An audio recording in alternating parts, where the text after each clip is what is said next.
All right, I'm gonna put the oil cooler line up. If you took that stud out, put it back in now so you can put the bracket on it when you're putting it on the back of the pan.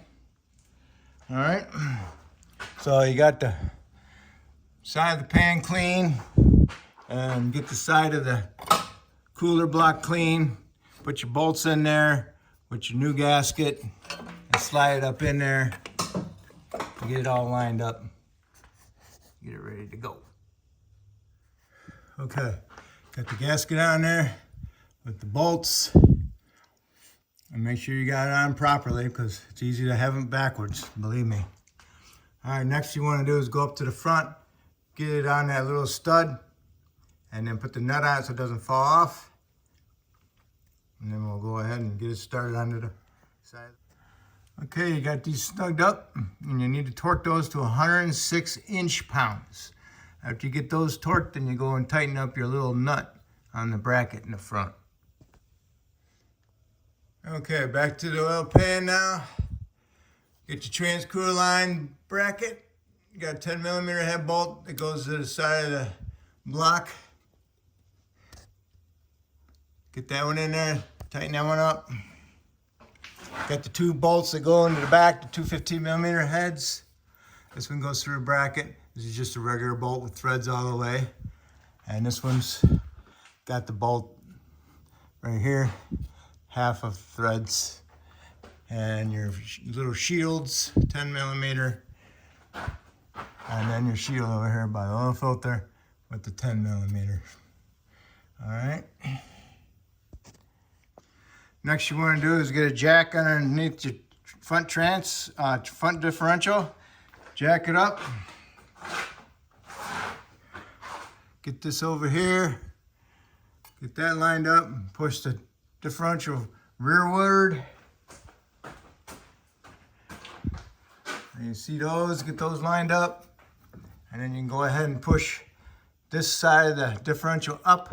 Have a nut ready and put it on the stud when it comes through the hole. Got your two nuts started. Come over here. Get your bolt and nut started on that one. Do the same thing on this one in the back. Get that one in there. Take your jack and reposition it. Push it all the way up. Now you can go ahead and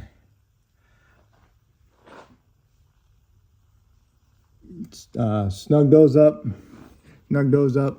Remove your jack and then fully tighten them up. All right, got them tightened up. Put your vent tube back on, make sure it's not split. Trim it off as needed. Get those tight. Plug it in if you unplugged it. Run these bolts back up. I'm going to take them off so to do struts, so leave mine loose. So there you go. Got the back one tight. All right. Now I can remove my jack stand. Now I can put my front drive shaft in. And then I'll have to work on my sway bar. I broke the bolt in. Okay, put the drive shaft into the transfer case boot. Get it past the boot and then put it inside the shaft. Line it up, goes through there.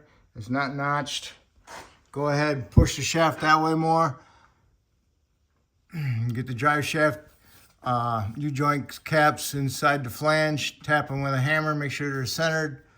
Put the retainers on, snug them up, and then go ahead and tighten them up on both sides. And then put your zip tie on your boot. Cut off the excess.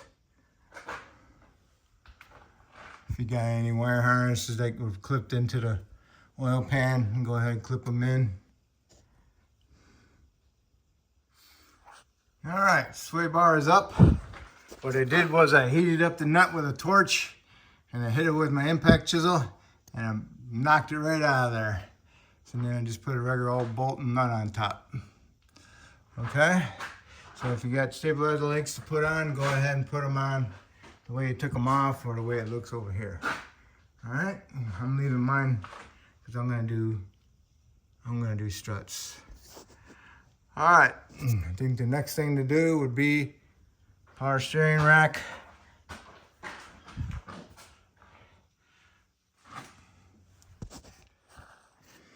Okay, pick the rack up, stick it in over here all the way as far as possible. Shove this outer tie rod up through here. Next, bring the whole rack over here because this part has to go on the other side of the differential. Okay. Get the rack up in there. Get a stand on it to hold it. Get your bolts started. And then get your stub shaft on your steering shaft on there. Get it lined up, put the bolt in there, tighten your bolt up to 11 millimeter. And now you got your rack bolts you need to tighten up. Then you can do your tie rod end nuts. And don't forget to plug all your connectors in. Okay?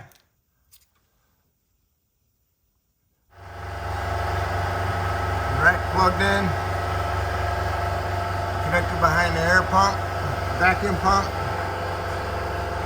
This connector goes to the fan. This one goes to the fan. Then you need to put this cross bar back in.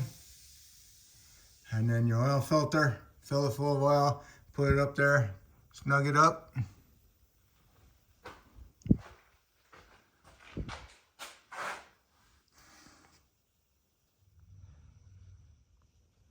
Next thing to do is put the fan shroud in. I still haven't connected the oil lines. I like things out of my way. Make sure you get the shrouds in and all the transcooler lines are out of the way. Get them in a little slot down the bottom. And now you can put your bolts in at the top.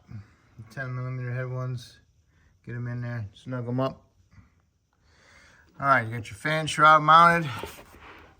Plug in your connectors for your two fans. Route your lower hose all the way over. Get your oil coolant lines routed over here. You're not plug them in until you got your coolant, your lower radiator hose routed to where it should be. Get it in the fasteners. Get your oil coolant line over here. Push them in. Make sure you got your E-clips in there. Push them in, pull on, make sure they're clipped in, and then put the little clip covers on them, back over them. And now you can go ahead and put your radiator hoses on. Don't forget about your little breather, your return right here. This one.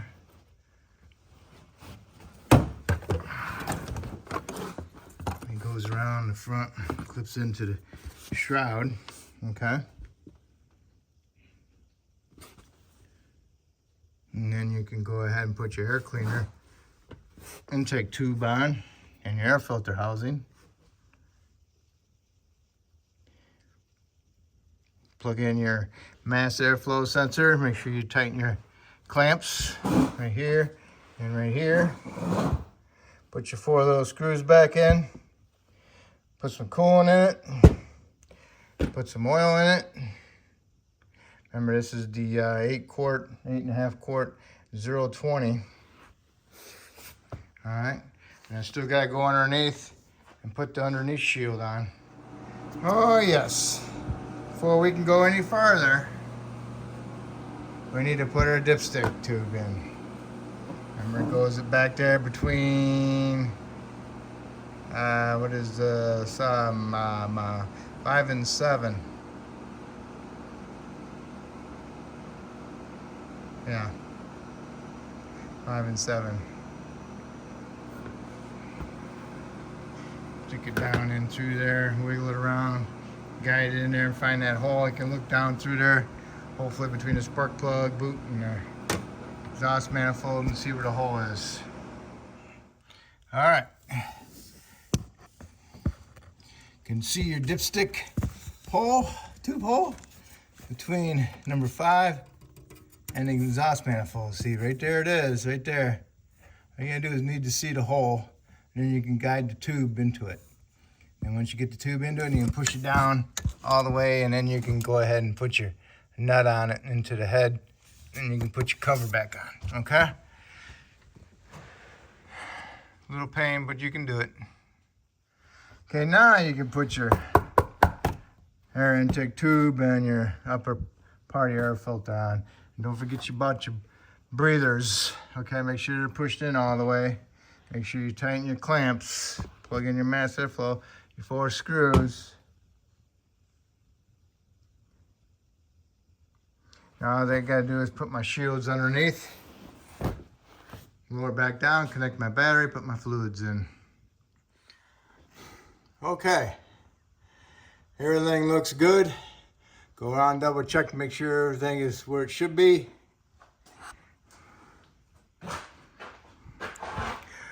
Double check your bolt bins, make sure you don't have any extra bolts. Make sure your drain plug is tight. Make sure your oil filter's tight.